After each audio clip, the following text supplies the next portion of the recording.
Muy bien, retornamos aquí al video. Entonces, estábamos haciendo el resumen de la porción. Eh, la porción A continúa en Deuteronomio 23:21. Ya lo hemos hablado anteriormente, cuando dice, habla de los votos al Señor. Cuando tú hagas un voto al Señor, debes cumplirlo, no debes tardar en pagar los votos al Eterno, dice el Señor. Allí vimos con Jairito un ejemplo del primer siglo, cuando dos personajes cayeron muertos porque prometieron algo y no lo cumplieron. Vamos a saltar al versículo 14 del capítulo 24, donde dice que es un mandamiento pagar al jornalero el diario o el jornal. Hay que pagárselo el mismo día. Y finalmente termina la porción en el capítulo 25 con, entre otros mandamientos, la orden de exterminar a Amalek, un mandamiento bastante extraño.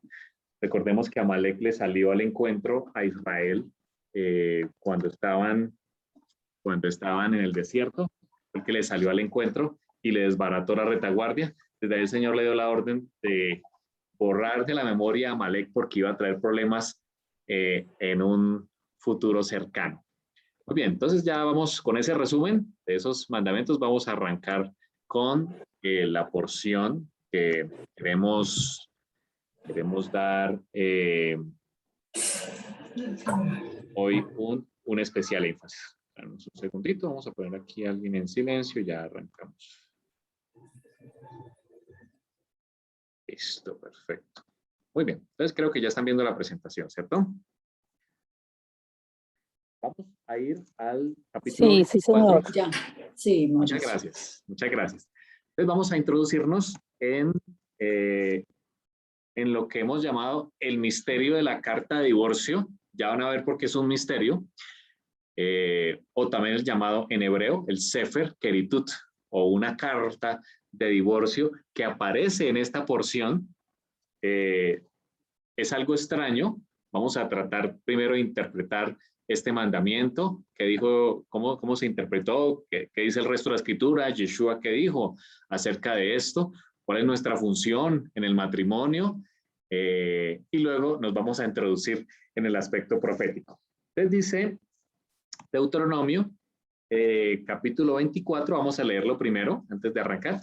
Deuteronomio 24, del 1 al 4, ahí nos vamos a centrar. Dice la escritura, cuando alguno tomare mujer y se casare con ella, si no le agradare por haber hallado en ella alguna cosa indecente, le escribirá el Sefer Keritut, la carta de divorcio, y se la entregará en su mano y la despedirá de su casa. Y salida de su casa podrá ir y casarse con otro hombre. Pero si la aborreciere este último y le escribiere carta de divorcio y se la entregara en su mano y la despidiera de su casa, o si hubiera muerto el postrer hombre que la tomó por mujer, fíjense el versículo 4, muy importante, no podrá su primer marido que la despidió volver a tomarla para que sea su mujer después de que fue envilecida, porque es, dice la escritura, abominación delante de Adonai, y no has de pervertir la tierra que Adonai tu Dios te da por heredad. Aquí tenemos este mandamiento, parece extraño. Vamos a introducirnos un poco en ver, ya lo hemos hablado, lo hablamos el año pasado para la fiesta de trompetas. Vamos a recordar algunos aspectos importantes de la boda o del matrimonio en el contexto hebreo para poder entender este mandamiento y luego entraremos al mismo. Entonces, en el proceso de la fiesta de bodas hay unos pasos interesantes dentro del contexto hebreo. Lo primero es el arreglo, como ven aquí, el chidukim, o el arreglo de bodas.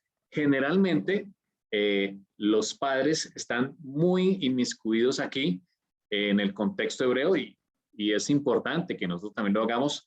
Desde que los hijos están muy pequeños, oran por las que van a ser las esposas o los esposos de sus hijos. Es una función que los padres debemos hacer. Ellos también participan, inclusive en el antiguo hebreo, participaban de la elección de la esposa, porque, digamos, desde su espiritualidad buscaban que esa esposa fuera ese complemento, esa media naranja, como decimos hoy, adecuada para sus hijos. Así que los padres, como vemos aquí, estaban inclusive inmiscuidos en la selección de las esposas para sus hijos. Por supuesto que los hijos tienen la libertad de decir sí o no le conviene, pero los padres están inmiscuidos allí. Muchas veces en ese arreglo era el mismo padre que iba donde la familia de la novia, como sucedió en el caso de la elección de la esposa de Isaac, ustedes recuerdan la historia, o algún emisario, ¿sí? Alguna mayordomo de la casa, en el caso de Eliezer, que era el mayordomo de Abraham, fue enviado por Abraham para hacer el arreglo. El arreglo incluye que quien haga el arreglo, ya sea el papá o el mayordomo, pues tenga una espiritualidad cabal, sepa cuál es la esposa que le conviene a su hijo. Por supuesto, eso va acompañado de una dote, de unos regalos para la familia de la novia, con el fin de hacer el arreglo inicial para organizar el matrimonio, para que quede ese arreglo, ese engage inicial. Como lo dijimos, lo hace el padre o lo hace el mayordomo. Después viene la ketubá. Hemos hablado anteriormente de la ketubá, que es el contrato matrimonial. La ketubá es la carta, diríamos hoy, como los votos matrimoniales que escriben generalmente el novio hacia la novia.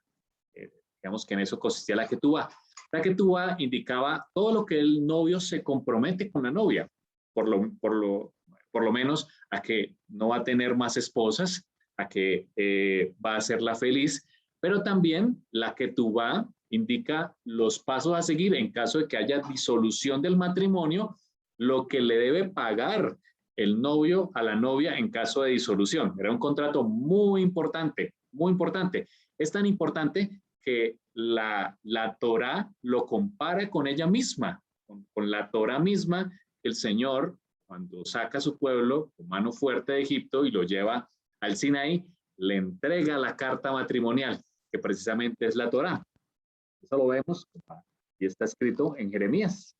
Jeremías capítulo 31, los versículos del 31 al 33. Dice la escritura: de aquí vienen días, dice Adonai, en las cuales haré nuevo pacto, dice el Señor, con la casa de Israel y con la casa de Judá. No como el pacto que hice con sus padres el día que tomé su mano para sacarlos de la tierra de Egipto, porque ellos invalidaron mi pacto, aunque fui yo un marido para ellos, dice Adonai. Este es el nuevo pacto que haré con la casa de Israel después de aquellos días, dice Adonai. Daré mi ley en su mente y la escribiré en su corazón, y yo seré a ellos por Dios y ellos me serán por pueblo. Lo más importante de la ketubá no eran las palabras escritas, sino que estuvieran en la mente, que estuvieran en el corazón, que fuera algo de corazón. Y creo que sobra decirlo, cuando los novios se van a casar y dicen sus votos, pues no son unos votos que sencillamente están escritos, sino que salen del corazón. Y eso es lo mismo que el Señor quiere con la ketubá o la Torá, que está escrita en nuestros corazones. Así que se hacía la ketubá, el novio la enviaba a la novia, diciéndole: estas son las condiciones, a esto me comprometo yo como novio, y estas son las condiciones en caso de que haya una disolución. Luego viene, y lo hablamos en aquel momento, el moar o el pago matrimonial, que es el regalo. Y vemos una imagen de una moneda de la época. Es el regalo del novio a la familia entera de la novia, y por supuesto que a ella también. Ese regalo o ese moar que entrega el novio le cambia el estatus de la novia.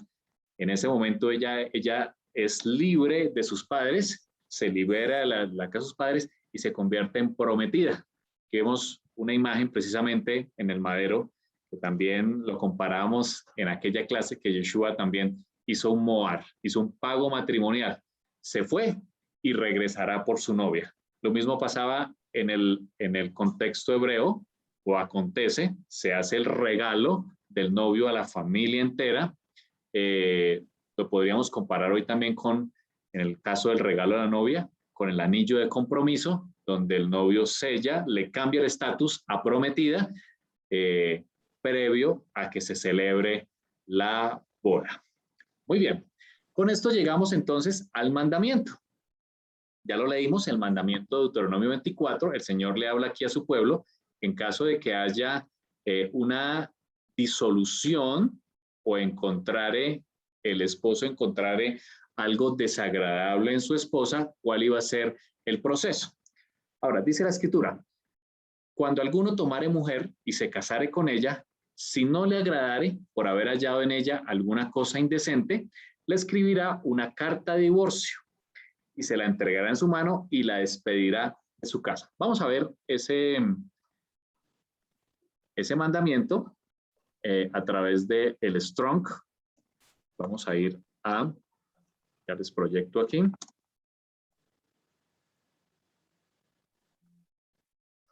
Para que podamos ver ese proyecto nuevamente.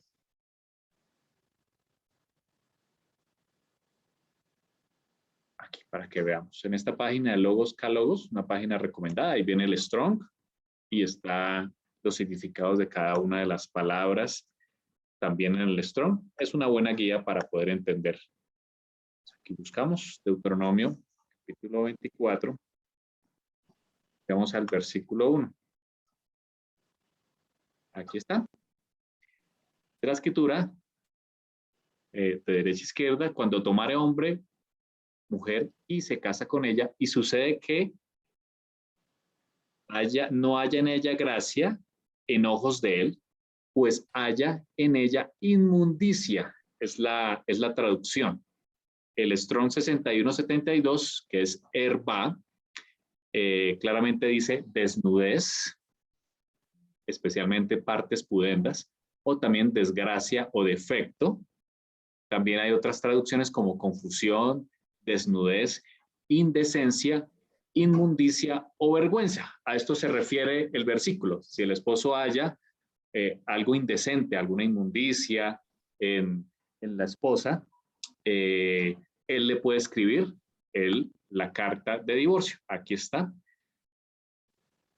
Escribiré para ella carta de divorcio y entregar en su mano y la despidiere de su casa.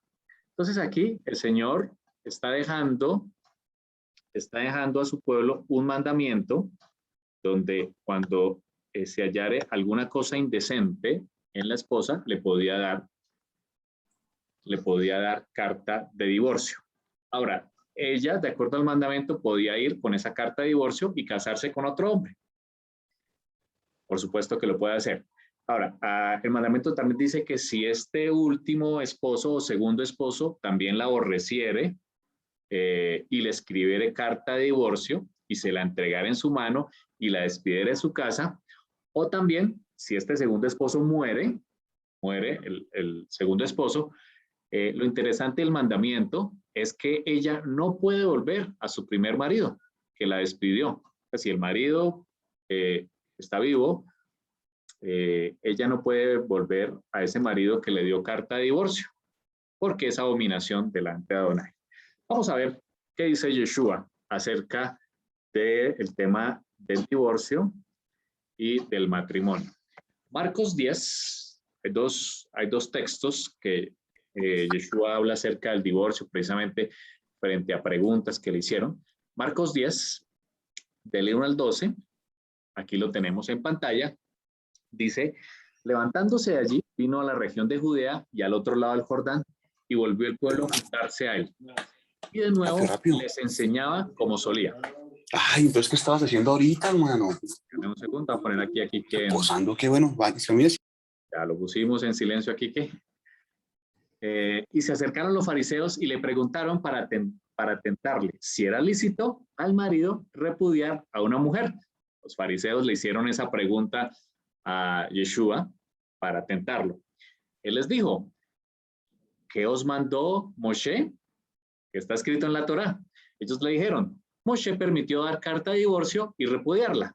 Fíjense la interpretación de Yeshua, que se suma a varias interpretaciones de la época, pero por supuesto que nuestro rabí Yeshua le da el midrash adecuado a este mandamiento. Él dice, respondiendo Yeshua les dijo, por la dureza de vuestro corazón os escribió este mandamiento. Y aquí quiero empezar a hablar al corazón de los esposos que están aquí presentes, que el Señor y la Escritura empieza a tocar a la puerta de los esposos. Es por la dureza del corazón de los hombres que el Señor les dejó ese mandamiento.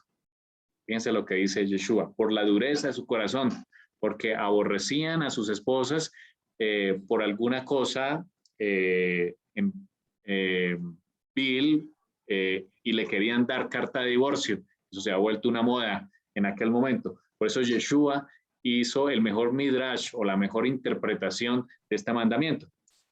Y se va al origen. Dice, pero al principio de la creación, dice él, varón y hembra los hizo Dios.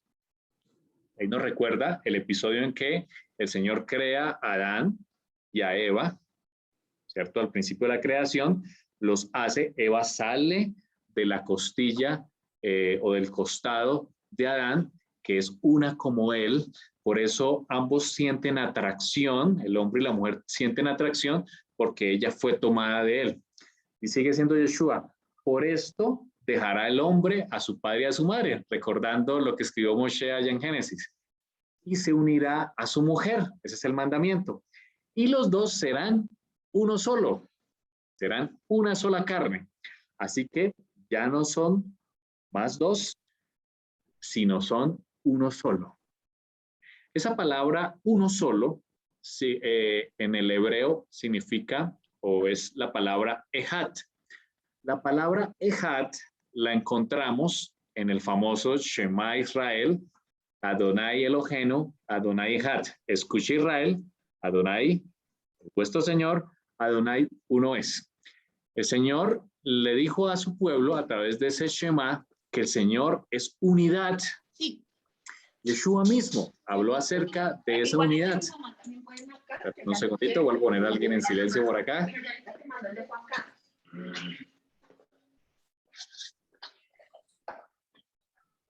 Listo. Bueno, creo que todavía está alguien por aquí activado. Sí, que eso es... Un segundo. Listo, perfecto. Ya los puse en silencio. El Señor mismo, Yeshua, habló acerca de la unidad. Él mismo, en su oración, en Juan capítulo 17, le decía al Señor que seamos, que ellos, que mi pueblo, sean ejad, que sean uno solo, como tú y yo, oh Padre, somos uno solo, somos ejad. Así que la unidad perfecta entre el hombre y la mujer es un reflejo de lo que es la divinidad, de lo que es Adonai, nuestro Dios, con el Mesías Yeshua, que son uno solo, que son una ejad, que es una unión. Esto también, de acuerdo a la Escritura, nos muestra que el hombre llega a ser completo cuando se une a su esposa. Antes de tener esposa, el hombre no es un ser completo, no es un ejad. De acuerdo a la Escritura, es un ejad cuando consigue una esposa. Así que es un regalo, es una bendición, como lo vemos a través de la Escritura. Y termina aquí diciendo Yeshua, por tanto, lo que Dios juntó, lo que hizo un ejad, una unidad, no lo separe el hombre. Creo que es una frase ampliamente utilizada en todas las bodas. En casa volvieron los discípulos a preguntarle de lo mismo y les dijo, cualquiera que repudia a su mujer, hablando de Deuteronomio 24 que acabamos de leer, y se casa con otra, él, el esposo, él comete adulterio contra ella. Y si la mujer repudia a su marido y se casa con otro, comete adulterio. Así que Yeshua está abriendo aquí una interpretación bastante interesante acerca de este mandamiento de Deuteronomio 24. De acuerdo a la pregunta de los fariseos, que se podían dar carta de divorcio y repudiar a sus esposas, Yeshua dice, número 1, fue por la dureza de vuestro corazón que se escribió este mandamiento. Número 2, él dijo, cualquiera que repudia a su mujer y se casa con otra, comete adulterio contra ella. Asimismo, la mujer que repudia a su marido y se casa con otro, ella también comete adulterio. Aquí hay algo muy interesante que Yeshua nos está hablando aquí, y es que la Torá, el Tanakh y las enseñanzas de Yeshua y los apóstoles están en contra del divorcio. Hay una clara indicación aquí en la Escritura donde el Señor nos insta a amar a nuestras esposas, a hacerlas felices, a dejar la dureza de nuestro corazón, nuestro ego, nuestra deslealtad, nuestra infidelidad y a amarlas y hacerlas felices. Veamos un poco más. En Mateo 5, 31 al 32, en ese sermón del monte, cuando Yeshua dio interpretación a varios de los mandamientos de la Torá, también habló acerca del mandamiento del divorcio. Él dijo, también fue dicho, cualquiera que repudia a su mujer debe carta de divorcio. Lo acabamos de leer aquí en Deuteronomio 24. Y aquí viene su interpretación del mandamiento. Pero yo os digo que el que repudia a su mujer, a no ser por causa de, número 1, fornicación, esto es adulterio, hace que ella adultere.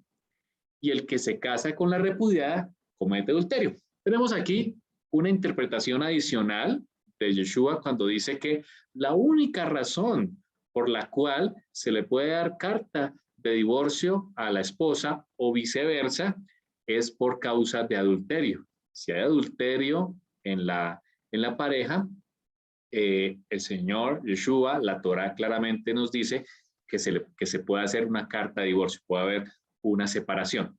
Por supuesto que la otra razón es la muerte de alguno de los cónyuges, porque el muerto pues queda libre, la persona que queda viva, perdón, queda libre de ese mandamiento y puede casarse con otro hombre. Eso lo vemos también a través de la Torá, lo hemos visto allí a través de los mandamientos. Así que Yeshua nos dice aquí que el mandamiento del divorcio se fue dado por la dureza del corazón que había en los hombres. Número 2, que cualquiera que repudia a su mujer le dé carta de divorcio y se case con otra, él adultera. ¿Por qué? Porque la única razón por la cual se acepta el divorcio, de acuerdo a la interpretación de Yeshua del mandamiento de Deuteronomio 24, es por causa de adulterio. No más. El Señor nos insta a amarnos, nos insta a que hagamos felices a nuestras esposas. Aún más, si hay adulterio, el Señor también abre la puerta del perdón para la restitución de los hogares. Vamos a Malaquías. Hay un texto precioso en Malaquías, capítulo 2, versículo 13. Y el Señor empieza aquí a hablarle directamente a los varones. Y en este caso está hablándole a los sacerdotes, que recordemos que estos capítulos de Malaquías fueron escritos a los sacerdotes. Dice la Escritura, y esta otra vez haréis cubrir el altar de Adonai de lágrimas, de llanto y de clamor. Dice él, así que no miraré más a la ofrenda para aceptarla con gusto de vuestra mano. Fíjense lo que está diciendo el Señor. Ustedes llenan de lágrimas el altar, pero yo no voy a aceptar sus ofrendas. ¿Por qué? Fíjense el versículo 14. Mas diréis, ¿por qué? Porque Adonai ha atestiguado entre ti, está hablando a estos hombres, y la mujer de tu juventud. Fíjense lo que el Señor nos está diciendo a los casados, a los esposos, contra la cual has sido desleal, siendo ella tu compañera y la mujer de tu pacto. Ella, la que ha estado contigo desde tu juventud, que te ha acompañado durante todos estos años, tú has sido desleal contra ella. Y el Señor dice, por eso no miraré vuestras ofrendas, no escucharé tus plegarias. Y es el mensaje tan impactante, tan profundo que el Señor le está dando aquí a su pueblo al decirles, yo no oigo sus oraciones si eres desleal contra la compañera de tu pacto. Versículo 15, no hizo él uno, habiendo en él abundancia espíritu. ¿Y por qué uno? Porque buscaba una descendencia para Dios. Guardaos, dice el Señor, pues en vuestro espíritu y no seáis desleales para con la mujer de vuestra juventud, porque Adonai, Dios de Israel, ha dicho que él, ¿qué? Aborrece el repudio. Fíjense lo que está diciendo el Señor. Él lo dejó como un mandamiento, por supuesto. Ya lo vimos. En caso de adulterio, dejó ese mandamiento. Pero claramente el Señor dice que él aborrece el repudio. Se ha vuelto una costumbre los divorcios. Creo que hoy en día también lo vemos en nuestra sociedad. El casarse en darse en casamiento y también el divorciarse. El Señor aborrece el repudio, aborrece el divorcio. Y al que cubre iniquidad su vestido, dijo Adonai de los ejércitos, guardaos pues, dice el Señor, en vuestro espíritu y no seáis desleales. Claramente el Señor está hablando aquí a los varones, a los sacerdotes de hogar, diciéndoles, ustedes han sido desleales en sus hogares. No se han guardado para la mujer de su juventud, para su compañera, la mujer de su pacto. Dice el Señor, guardaos en vuestro espíritu. Si ustedes son leales a la mujer de su pacto, yo miraré sus ofrendas, escucharé sus oraciones. También Pablo, creo que en esta presentación que tenía en este computador no la tenía, Pablo, vamos a Efesios, antes de ir a la segunda parte, Efesios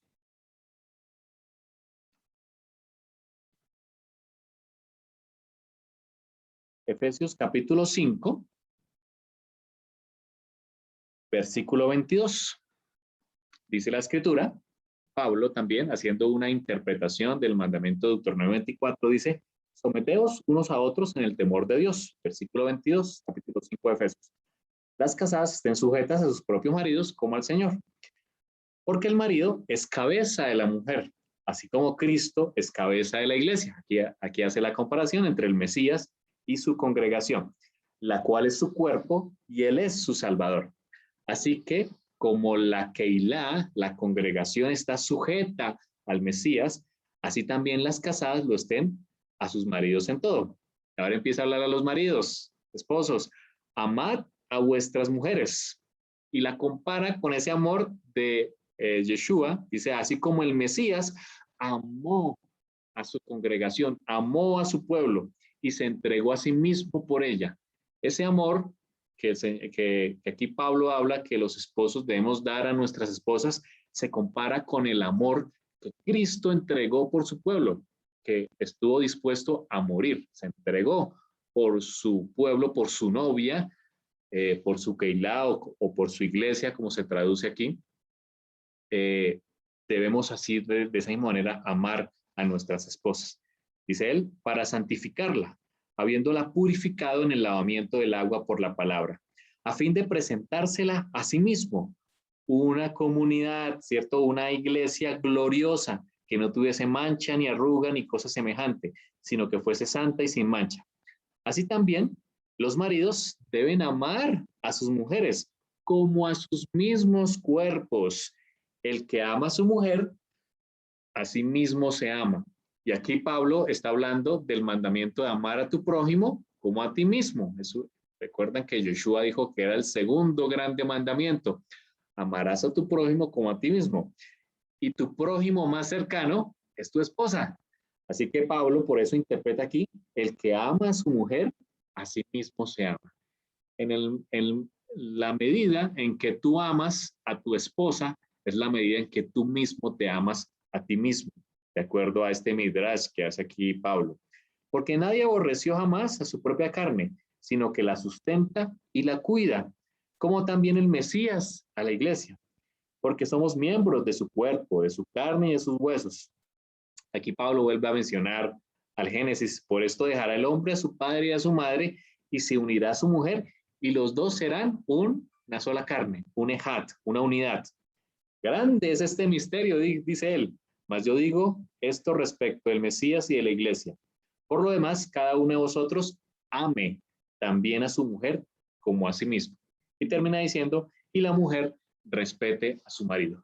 Claramente la escritura nos habla de que el Señor desea una unidad, de que hay una función muy importante entre los esposos, una función muy importante en las familias, porque son las familias las encargadas de heredar el conocimiento de la Torá, de criar hijos en el conocimiento del Señor, de reflejar ese amor como lo tiene Yeshua con el Padre entre el esposo y esposa. Así que, por supuesto que sabemos que la institución de la familia es una de las más atacadas hoy en día por las redes sociales, las propagandas, el mundo en que vivimos, pero es lo que más quiere proteger la Biblia entera para nosotros.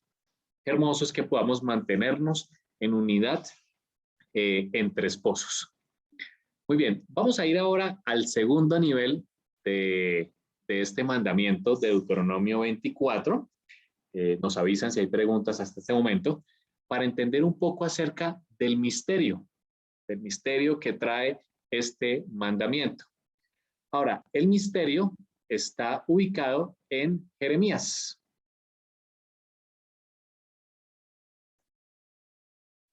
Vamos a ir a Jeremías, creo que no puse aquí la cita. Esta cita que están viendo aquí en pantalla es Jeremías capítulo 3, allí en sus Biblias.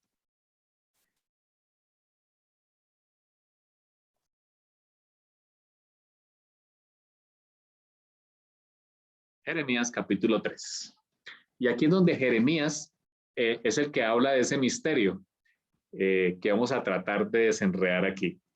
Dice él, dicen, si alguno dejare a su mujer y yéndose esta de él, se juntare con otro hombre, ¿volverá a ella más?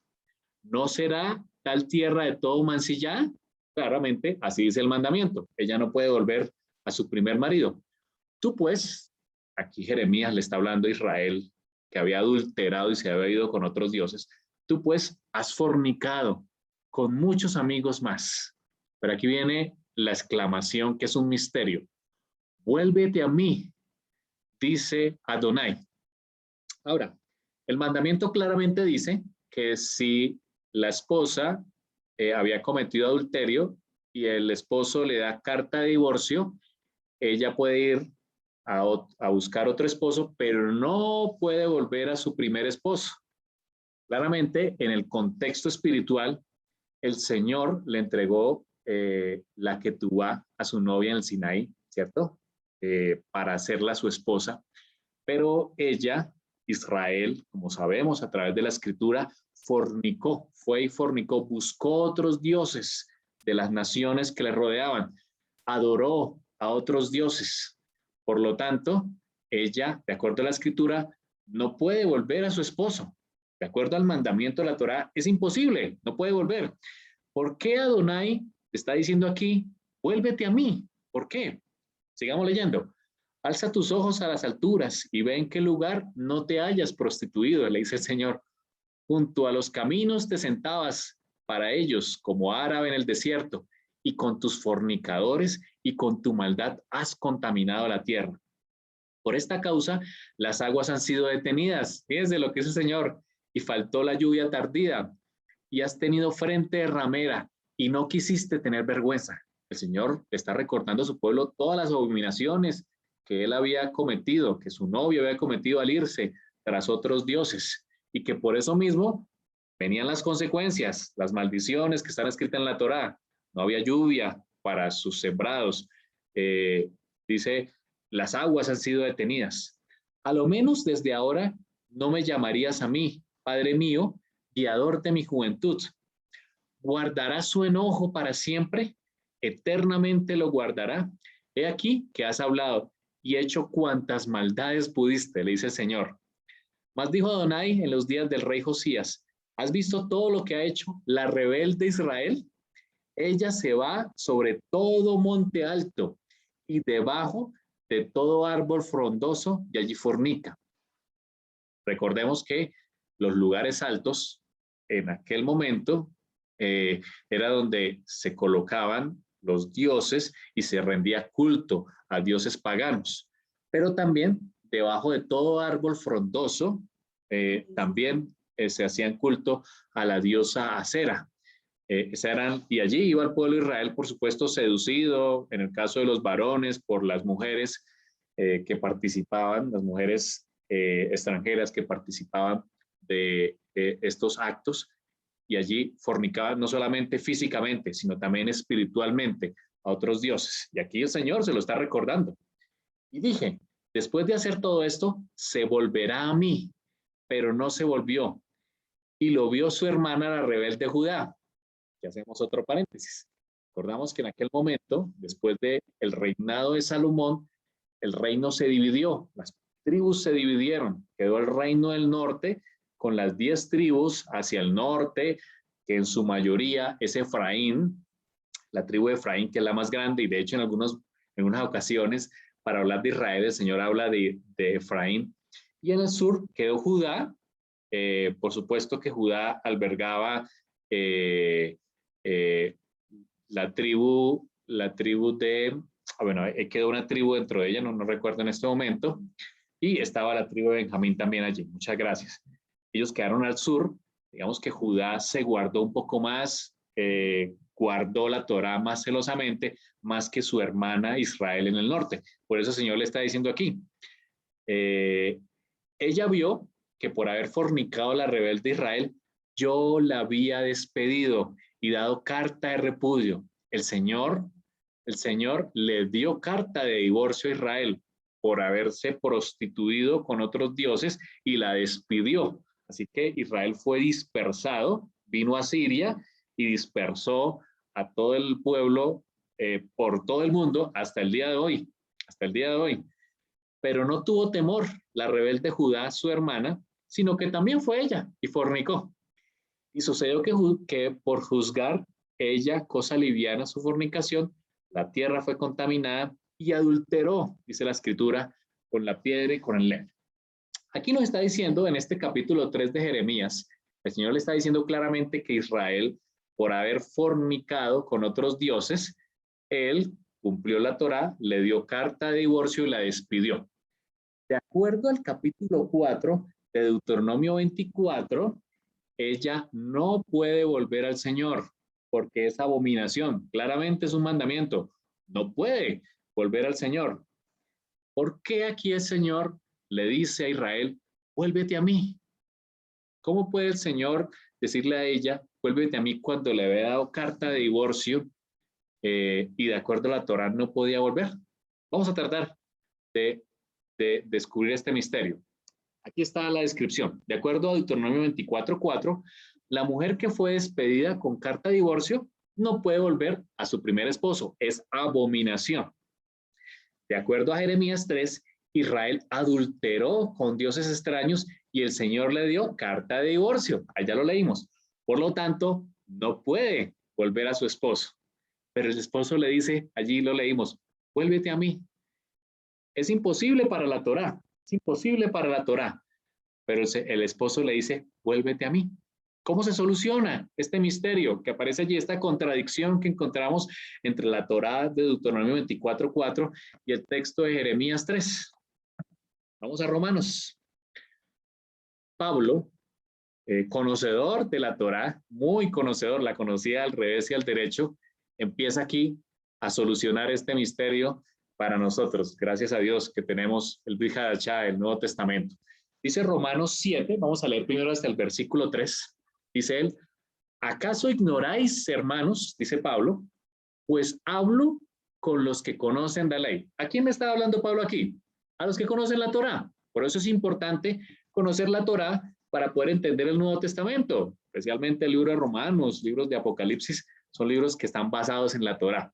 Pues aquí Pablo le está hablando a los que conocen la Torá. Dice que la Torá se enseñorea del hombre entre tanto que éste vive. Empieza a decir, porque la mujer casada está sujeta por la ley al marido mientras éste vive. Claro que sí, ya lo vimos en el mandamiento. Pero si el marido muere, ¿ella qué? Queda libre de la Torá del marido. Por supuesto, eso lo conocemos, lo hemos visto en la Torá, que si el esposo muere, ella queda libre y puede casarse con otro hombre. Así que si en vida del marido se uniere a otro varón, será llamada adúltera. Ya lo vimos también a través de la Torá. Pero si su marido muere, ella es libre de esa ley. De tal manera que si se uniere a otro marido, no será adúltera. La única forma de resolver este misterio es que su marido muera, para que ella ya no sea considerada una adúltera. Lo extraño es que tendría que morir el mismo que le entregó la Ketubá, el mismo que en el Sinaí le entregó a su esposa la carta, la que tuvo para casarse, ella fornicó, él le entregó la carta de divorcio para que ella ya deje de llamarse adúltera, él debe morir. Pero el problema es que si él muere, ¿con quién se casará ella? Veamos un poco más. La Biblia, la Escritura, está llena de referencias de la misión de Yeshua para resolver este misterio. En varios versículos de la Biblia encontramos que Yeshua tenía una misión para rescatar a esa esposa, a ese Israel que se había desviado, a la cual le había dado carta de divorcio. Por ejemplo, Mateo 15:24 dice Yeshua, no he sido enviado, sino a las ovejas perdidas de la casa de Israel, que Yeshua se está refiriendo a la que le dio carta de divorcio. Ezequiel 34:11, porque así ha dicho Adonai el Señor, he aquí yo mismo iré a buscar a mis ovejas y las reconoceré. Jeremías 23:3 dice, yo mismo, dice el Señor, traeré el resto de mis ovejas, las descarriadas, la que le di carta de divorcio, de los países a donde las hice huir. Yo las reuniré y las haré volver a sus pastos. Qué hermosas promesas del Señor. Mateo 10, dice el Señor cuando entregó la misión a los 70, dice, vayan en cambio a las ovejas perdidas de la casa de Israel. Había una misión que Yeshua mismo quería cumplir. Él también dice, tengo otras ovejas que no son de este redil. Aquellas también debo traer y oirán mi voz y habrá un rebaño y un pastor. Este texto que ha sido malinterpretado no se refiere a otras iglesias. Se refiere a que el Señor le estaba hablando a Judá, donde estaba él, y se refería a las ovejas descarriadas, a las que le había dado carta de divorcio, a las ovejas de otro redil, a Israel, que estaba descarriado, que sabemos por la interpretación que hemos visto de Romanos 11, que tú y yo, cuando aceptamos al Mesías Yeshua y decidimos obedecer su Torah, somos injertados en ese mismo olivo, en ese mismo redil, y somos llamados también Israel. Así que Yeshua tiene una misión. Él tenía la misión de resolver el misterio, de ir a traer a esas ovejas perdidas de la casa de Israel. Lo vimos la semana pasada. Él dice, si yo fuere levantado, a todos atraeré a mí mismo, porque de tal manera amó Dios al mundo que dio a su unigénito para que todos, ¿cierto? Todos los que estén perdidos, toda la casa de Israel perdida, puedan tener vida eterna. Vamos a terminar de ver cómo se resuelve este misterio. Terminemos de leer Romanos 7:4.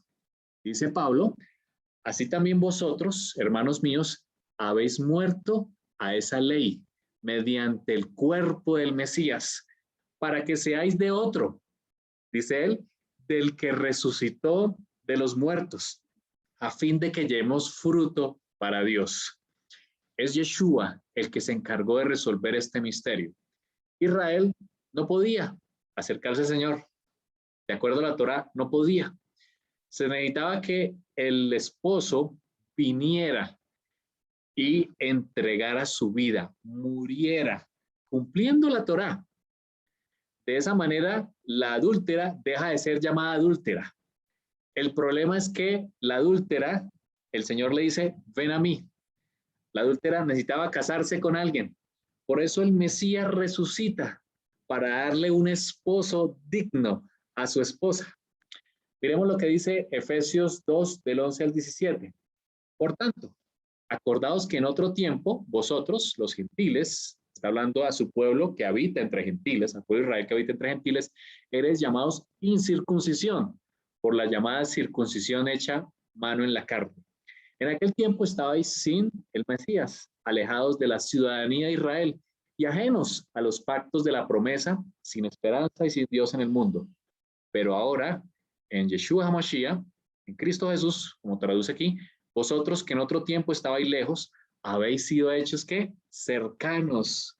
La que estaba con carta de divorcio, habéis sido cercanos, porque Él es nuestra paz, que de ambos pueblos, Judá e Israel, hizo uno, derribando la pared intermedia de separación, aboliendo en su carne las enemistades, la ley de los mandamientos expresados en ordenanzas, para crear en sí mismo de los dos uno solo, un nuevo hombre, haciendo la paz, y mediante ¿qué?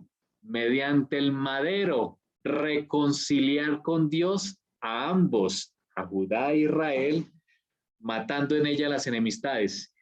Y vino y anunció las buenas nuevas de paz a vosotros, que estabais lejos, y a los que estaban cerca. El Señor Yeshua, a través de su muerte en la cruz, unió, quitó, podemos decir, clavó en la cruz, como vemos ahí en la imagen, esa carta de divorcio. A veces nos preguntamos en nuestras congregaciones, ¿qué fue lo que el Mesías clavó en la cruz? Muchos dicen, clavó la Torá en la cruz. Otros dicen, clavó la mal llamada ley ceremonial, porque eso no me aparece en la escritura, la mal llamada ley ceremonial, pero en ningún momento Yeshua, desde él lo dijo y también lo hizo, él cumplió la Torá. Dice Colosenses 2:14, cancelando el documento de deuda. Recuerden que la esposa sale con una carta de divorcio en su mano, ¿cierto? Con un dictamen, un documento de deuda, una maldición que pesaba sobre ella. Eso fue lo que el Mesías clavó en la cruz. Clavó en la cruz la carta de divorcio que se le había entregado. Por eso ella puede ahora acercarse, podemos nosotros, dice Pablo, podemos acercarnos confiadamente ante el trono de la gracia. Podemos acercarnos, porque antes no podíamos. Era imposible, de acuerdo a la Torá, que nosotros, los que teníamos carta de divorcio, acercarnos a Yeshua. Él clavó en la cruz ese documento en contra nuestra, dice Colosenses, quitándola del medio y clavándola en el madero. El Sefer Keritut fue lo que clavó, la carta de divorcio fue lo que clavó el Señor en la cruz. ¿Y por qué resucitó? Veamos la siguiente, donde está el resumen. Ya con esto vamos finalizando. Cuando Yeshua lleva a su novia, a Israel, al desierto, le entrega la Ketubá.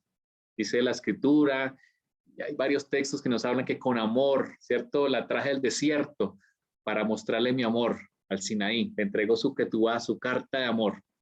Israel, lo vemos en la escritura, adultera con otros dioses. Se va tras otros dioses y por eso su esposo, vimos en Jeremías 3, le da carta de divorcio. De esa manera, Israel no podía volver a su primer esposo. De acuerdo a Deuteronomio 24, era imposible, era abominación volver a su esposo. Por eso Yeshua muere por su novia. Y con la muerte, de acuerdo a lo que leímos en Pablo, en Romanos y en Efesios, ella queda libre de la maldición de la ley. Eso fue lo que el Mesías clava en la cruz. La Torá no fue clavada en el madero, todo lo contrario, fue cumplida. Yeshua cumplió porque se necesitaba la muerte del marido para que ella quedara libre. En la cruz fue clavada la maldición de la ley, la carta de divorcio. Ahora, ¿por qué Yeshua muere? Y ahora, ¿por qué resucita? ¿Por qué razón resucita Yeshua? Para darle un esposo digno a su novia, para que ella, libre de la maldición de la carta de divorcio, ya no es adúltera, pueda casarse con otro. ¿Con quién? Con él mismo, con Yeshua, quien es su esposo, quien volverá por su esposa para casarse con ella, de acuerdo a lo que leemos en la escritura, para celebrar las bodas del Cordero con su novia. Qué hermoso mensaje, qué hermosa historia de amor encontramos a través de toda la escritura. El novio quiere acercarse a su novia y hace, de acuerdo a la Torá, lo que debe hacer, de acuerdo a la Torá. Y Yeshua lo hizo. Yeshua cumplió la Torá con el fin de librarla de la carta de divorcio, para que ella pueda acercarse a él. Y además resucita para que sea él mismo quien ella escoja para casarse. Muy pronto veremos cumplida esa promesa. Estamos a puertas. El 7 de septiembre estaremos conmemorando la fiesta de trompetas, una fiesta que nos recuerda o que es un símbolo del momento en que Yeshua vuelva a esta tierra, como es su promesa, y venga no solamente a poner a sus enemigos debajo de sus pies, a ejecutar su juicio en Yom Kippur, pero también a celebrar la boda. Se celebrará una boda de acuerdo a la fiesta de Sukkot, que también conmemoramos o celebramos en otoño, que le apunta a eso que Yeshua mismo dijo cuando celebró la Pascua con sus discípulos. Les dijo: no volveré a tomar del fruto de la vid hasta que esté con vosotros en el reino de mi Padre. Nos espera una boda. El Señor nos pide es hacer teshuvá, hacer arrepentimiento. Volveos a mí y me volveré a vosotros, dice el Señor. Vamos a finalizar con una oración y vamos a pasar al momento de preguntas, de comentarios para finalizar esta mañana. Le damos gracias, Señor, por la Torá, por el mensaje precioso, la historia de amor que trae la Torá, que trae la Escritura para nosotros, Señor. Primero, Señor, como esposos de nuestras esposas. Pedimos perdón, Señor, porque hemos sido desleales a nuestra compañera, que tú, Señor, nos has dado, porque nuestro ego ha estado por encima, Señor. Hoy renunciamos a nuestro orgullo como esposos. Queremos que los planes de nuestras esposas sean nuestros planes, que los sueños de nuestras esposas también sean nuestros planes.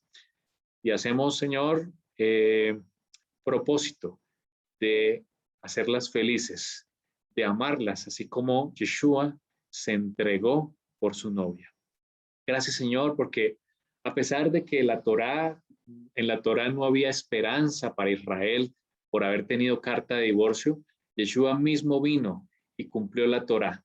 Se entregó a sí mismo en muerte para abolir la carta de divorcio y resucitó para darle un esposo agradable, un esposo que volverá a su esposa en muy poco tiempo y para celebrar las bodas del Cordero. Por eso en Apocalipsis termina diciendo: el Espíritu y la novia dicen, ven. Anhelamos, Señor, tu venida. Anhelamos que vengas a esta tierra para poner a tus enemigos debajo de tus pies, pero también para celebrar la boda del Cordero. Bendice, Señor, a quienes están aquí escuchando este mensaje.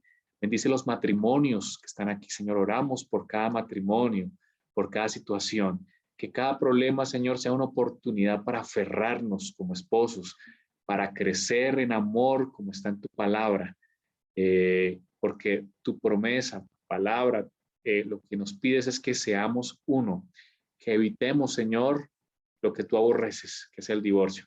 Y nos unamos, Señor, nos unamos en un ejat, en una unidad. Bendice, Señor, a los matrimonios aquí, los matrimonios de nuestros padres, de nuestros hijos, de nuestros familiares. Oramos, Señor, por ellos. También oramos por los que son solteros aún, para que en oración tú des, Señor, la persona adecuada para casarse, para dar en matrimonio y vivir por la eternidad. Bendice, Señor, a este grupo de Torah. Gracias, Señor, por tu palabra. Te pedimos en nombre de tu Hijo Yeshua. Amén y amén.